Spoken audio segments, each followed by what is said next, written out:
সঙ্গে অভিজ্ঞতার অনেক মিল আছে। সে কারণে আমি আপনাদেরকে ইতিমধ্যেই ধর্ম ব্যবসায়ীদের বিরুদ্ধে আপনারা সজাগ এবং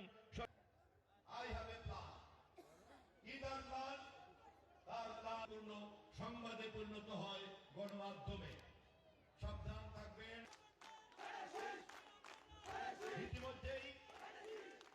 ইতিমধ্যেই গিয়াসউদ্দিন ব্যাপারী, সাদাত হোসেন, জুয়েল তালুকদার, হুমায়ুন কবির, শামীম ব্যাপারী নির্বাচন দুর্নীতি আগুন ঝরার গত 30 বছরে আমি অনেকবার করেছি।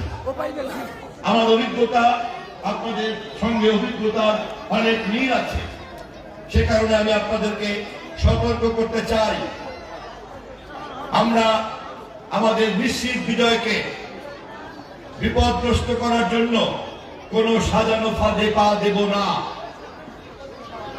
আমার প্রতিদ্বন্দ্বী 4 জন প্রার্থীর মধ্যে কেউ গণমাধ্যমের দৃষ্টি আকর্ষণ করার জন্য নাটক করতে চায়। আমাদেরকে জনগণের ম্যান্ডেটের মধ্যে দিয়ে প্রমাণ করতে হবে।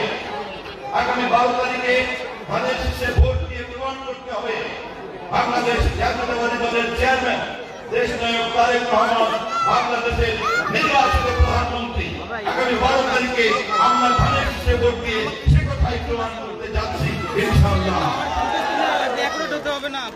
12 তারিখের নির্বাচনের মধ্য দিয়ে বাংলাদেশ নায়ক তারেক রহমানকে যেমন বাংলাদেশের প্রধানমন্ত্রী করব, এই এলাকা থেকে আপনারা তৃতীয়বার আমাকে যদি জাতীয় সংসদে পাঠান, তাহলে আমি স্থানীয় উন্নয়ন এবং জাতীয় পর্যায়ে দেশ নায়ক তারেক রহমানের সঙ্গে জাতীয় পরিবর্তনের দায়িত্ব পালন করতে পারব।